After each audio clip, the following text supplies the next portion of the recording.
loolu moom tax dem si taxaw tam luñ si battu te di xale yi suñuy servir añ man may dem restaurant xam nga weddi gis bokkul damay taxaw xool est-ce que qualité repas bu man bu ma signé est-ce que loolu lañ leen servir est-ce que le nombre de kilos de viande bu ñu wax le nombre de kilos de poulet le nombre de kilos de poisson est-ce que ça se trouve dans la marmite pour loolu mu nommé un contrôleur alimentaire jigéen boo xam ne liggéey mooy lan seet rek lu ñuy togg est-ce que lu ñuy jëlee si magasin denrée bi moom moo nekk si cin bi donc loolu la quoi te xale yi aussi je me suis dit ku fi añ su comme université da ngay am sa dessert da ngay am systématiquement da ngay pare ñu jox la ndox mu set ñu jox la sa boisson wala ñu jox la fi donc noonu laa doxalee fii donc xale yi aussi parents yi newoon nañu ma du leen topp sur le plan médical loolu aussi ma xaar si suma tànk tudd ils sont suivis régulièrement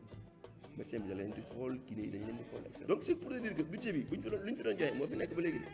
peut-être que doxalin bi moo changé teg lépp si yoon pour que ñu ko yelloo jot ko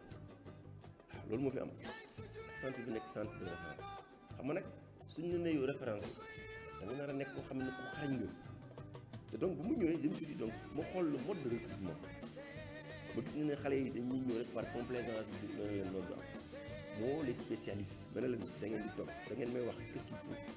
ñu ne ma bon il faut un psychologue il faut un neurologue il faut un pédiatre il faut un kiné ñëpp un jury pluridisciplinaire ma ne léegi dañuy liggéey ngeen wax ma quelles sont les conditions qu'il faut mettre en place pour ñu mën a sélectionner xale yi fekk commencé wu ñu woon sax sélection yi ñu ne ma bon xale yi fii pour nga mën a inscrire à Talibou Dabo il faut nga nekk handicap moteur soit tànk yi ñoo dul dox wala loxo yi ensuite il faut que nga bañ a sa xel dara bañ ko jot quoi nga bañ a am une infirmité motrice mel leen d'accord ak lan encore ñu ne ma âge bi donc ñu tënk loolu critères yooyu teg ba gëm si di léegi puisque critères yooyu teg nañ ko ma jël une note de service mettre en place la commission donc loolu ñu woo parents nag képp ku ñëw rek critères yooyu lañ lay tegal su ñu gisee ne yow sa xel et cetera da nga am infirmité motrice ñu ne leen a bokk donc ce qui fait que ça a été difficile mais finalité mooy que ne puisque centre de référence la ñu wax ñu si donc nañu jéem a saxal compétence donc xale yi waxoon naa leen ko depuis le début ma ne leen ku ci liggéey rek dañu def félicité dañu leen récompenser ba commencé ko si enseignant yi daaw am na ñaar yu fi amoon CAP mais dañ ko def fête on a fait un pot pour le féliciter inspection sax ba yónnee woon nañ fi nit loolu lépp pour lan c'était juste pour montrer un exemple donc xale yi am bac je me suis dit mais ñii ay jàmbaar lañ ce n'est pas facile parce que je prends l'exemple d'une élève Aram elle a eu le bac avec mention bien et pourtant elle est sur le fauteuil donc c'est pour te dire que handicap c'est état d'esprit la quoi ce n'est pas parce que tu es handicapé que tu es incapable non non non te loolu dama ko gëm ma gis ko. waaw centre bi maa fi ñëw 2012 man spécialiste en neurologie la bu mu fiy ñëw boobu maa ngi am tànk Fann am tànk fii parce que dañoo seetlu woon ne xale yi fi ëpp dañu amoon problème mu neurologie donc bu may am ñaari tànk diggante fii ak Fann toog naa ko diggante 2012 ba 2015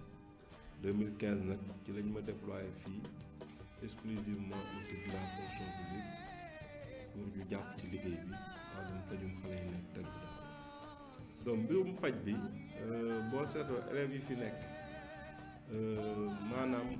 feebar yi ñuy am dafay laaj ay spécialités yu bëri am na ñoo xamante ne sax seen feebar am na tànk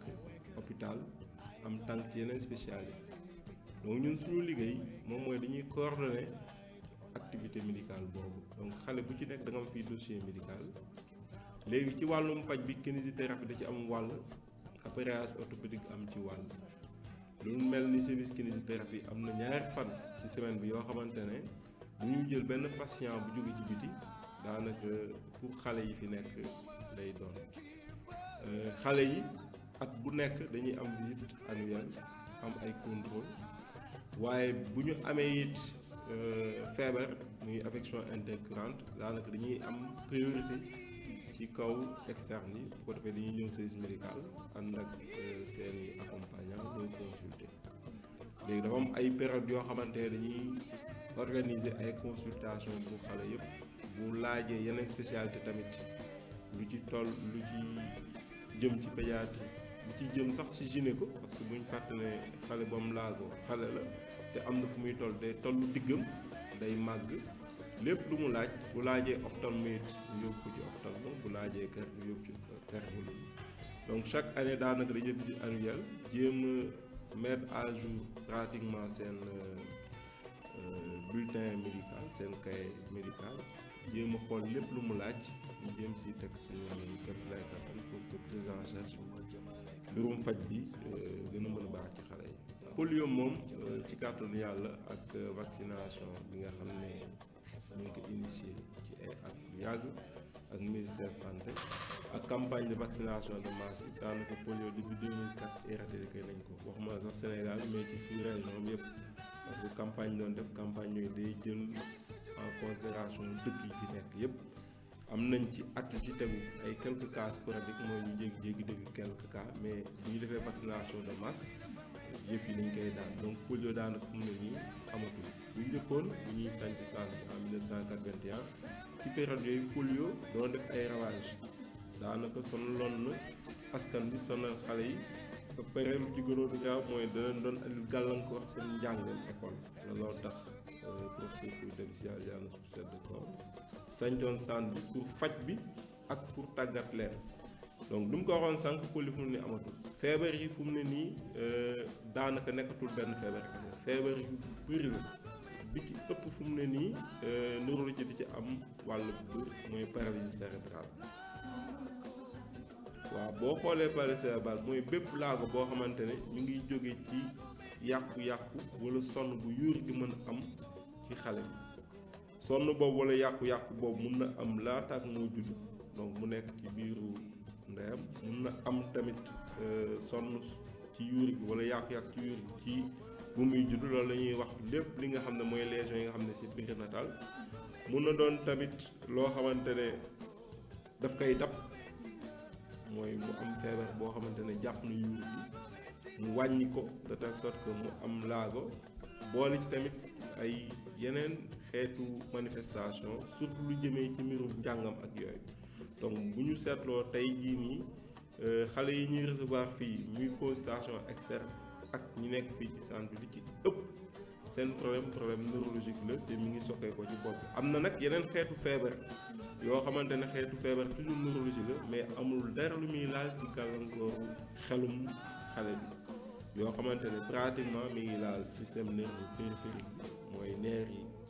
mi ngi laal tamit moelle épinière te amul lenn lu muy laal ci bopp xale bu ñu fàtte tamit ne accident yaa ngi fi am na xale yoo xam dañu leen def ay amputation ñuy nekk ay handicap physique pur et dur yoo xam tamit ñi ngi fii nii. pose en dehors du projet mooy que xale yi di am bac parce que fii gis nañ fi ñaari xale yoo xam ne dañ fi am bac avec mention mooy Fatima Diouf ak Ndoumé mais malheureusement comme ni nga ko waxee rek elles ont des difficultés au niveau de l'université ñenn ñi sax dañu dem elles sont en train d'être formées mais loolu aussi jot naa ci waxtaanal ak madame Touré moom ministre jot nañ ci wax nga xam nga aussi Talibou Dabo c'est vrai que ça dépend du ministère de la santé et de l'action sociale mais éducation aussi daf si bokk xam nga bourse aussi du ministère de la santé moo ko joxe ministère de l'éducation mais comme lu nga wax rek man je pense que le chemin le plus rapide c'est de convaincre les partenaires man ren dinaa def tout mon possible au moins waxuma ñu fi njëkkoon am bac mais au moins ñoom aram pour que au moins banque de l'habitat du Sénégal parce que ñoom aussi suñuy partenaires yu wóolu lañu bu suñu leen laaj service ñu gantuñu ñooñu nañ leen saisir waa mun naa ko xool ba xam est-ce que mën nañu au moins may benn bourse pour que au moins aram wala une ou deux bourses pour que ñu dem jàngi bitim réew parce que je pense que bitim réew les conditions sont beaucoup plus réunies foofu quoi en tout cas daal su ma yéene la quoi. maa ngi tudd Aram Guet man maa ngi fi commencé ci jardin bi ci grande section après ma am fi sama CFE ma dem ci lycée bi am BFEM après ma continuer am sama bac. gis na ne yaa ngi am sa bac dofis nga am sa xanaa léegi bi nga amee bac nag nga ñëw fi ñu lay décorer la ba yëg nga la def. waaw dama fierté sama bopp am naa fierté bu baax maa kontaan et tout. fan nga naan jóge di ñëw di jàng si école bi. man Medina laa doon jóge chaque jour di ñëw di jàng si biir waat. looy jël booy ñëw. ma doon ñëw ak taxi après bu may ñibbi tam ma dem ak taxi.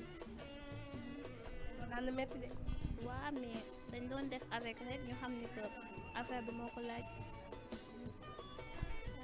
léegi noo gis tamit centre bi nga xam ne tey jii nekkoon nga fi war fee bàyyi ko nan ngay wax waa centre bi nga xam ne ñoom ñoo la yoon tamit. que ñu continuer comme ni ñu defoon ak ñun rek ñu jàppale suñu rek yi ndax ñun moom macha allah dañ ñoo dimbali ñu taxawu ñu féete ñu côté bu ne lu ñu soxla ñu gis leen ñu dimbali ñu ba tey ba suñu réussite. di leen wax ñu continuer def noonu ak suñu rakk yi rek. maa ngi tudd Aïssatou Kébé bon maa ngi wax parents yi ñu ñëw indi seen doom yi fi ñu jàngi si franchement maa ngi leen si encouragé bu baax parce que handicap moom du tax ñu ne waroo jàngi quelque chose dans genre da nga war a jàngi donc nañ la war a indi fii ci école bi centre Talibou Dabo moom bu may recommandé la franchement parler parce que élèves yi fii lañ fee war a ñëw parce que on le met dans de très bonnes conditions yi ñuy mettre fii franchement gëm naa ne amul ci benn école bu ñu ko mën a mettre bu ñu indee fii élèves yi nga xamante ne ñu ngi am handicap si ñoom ñu ñëw jàngi fii dinañ mën a am possibilité am lu ñu def ci seen vie et tout ça man genre def naa fi 4 ans depuis C1 laa fi nekkee franchement parler on nous a toujours mis dans de très bonnes conditions. salaamaaleykum sëñ bi. ma ko xam. tur bi nan la. ma gaañu baram. maa ngi ñëw fii ci école bi fekk la fii ci centre bi gars yi ñu lay jox sa prix yow ban examen nga am ren gii. bac examen. ban série nga doon def. examen. examen nga doon def. waaw. léegi yow école bi ban classe nga fi commencé jànge.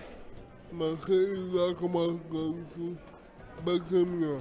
ba dem na léegi yow ban yëg-yëg nga am nga nekk ci centre bi di fi jàng ba am sa bac tey jii mu wóor ne ren da nga war a dem université loolu ban yëg-yëg nga am si loolu. nga ma ko xam waaw nga ma ko xam am ma mën sax nga ma ko xam baax waaw ak am ma baax am foofu am boobam yëpp waaw.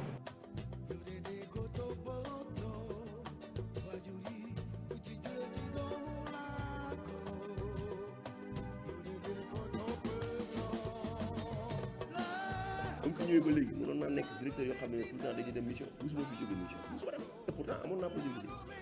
léegi du ma dem damay toog xaalis boobu am na fu mu mun xaj te dugal naa ko fi ku fi ñëw rek dugal naa wax ma ku fi ñëw di nga gis ne yaay yoon changement te loolu takk suñu biir la liggéey man ak équipe bu mu àndal ñoo fi nekk di ñafe amoon nañ benn partenaire bu jógee États-Unis Tom on a appelé au moins une dizaine de gosses jàngal leen informatique parce que aussi xale yi mais c'est des citoyens c'est des sénégalais mënuñu leen dàq donc appel bi booy ko rek parents yi les personnes de bonne volonté nañ ñu jàpp ñu jàppale rek gis nga handicap day doon loo xam ne kenn du ko def nattu wala kenn du ko def problème day nekk c'est d'ailleurs sax voie pour ñenn ñi ñu am attention sociale gëm naa ko mun na nekk te day nekk incha allah.